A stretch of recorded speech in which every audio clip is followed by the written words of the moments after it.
Reel બનાવવું એ પણ એક રોજગાર છે. રીલ બનાવવાનો રોજગાર એ પોતે બોલ્યા જ.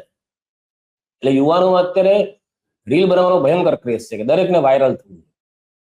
એ વાયરલ થવાની ઘેલછા ઘણી વાર છે ને બહુ અઘરી પડી જાય. એમાં તમે સરકારી નોકરી કરતા હો અને એમાંય પાછું ભાજપનું રાજ હોય તો તમારે સમજીને કરવું પડે. પણ બિચારો મધ્યપ્રદેશનો એક શિક્ષક, એને ખબર નહીં એમ એને થયું કે હું ભાઈઓ એનો કરીને મજાક કરી લઉં, એટલે એને રીલ બનાવી.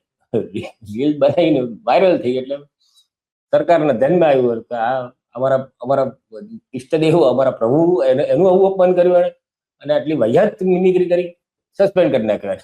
આ જો એને બિચારા કેટલી મહેનત કરી છે વાયરલ થવા માટે. गैस के दाम कम हुए कि नहीं हुए? नहीं हुए तो गैस के दाम बढ़े कि नहीं बढ़े?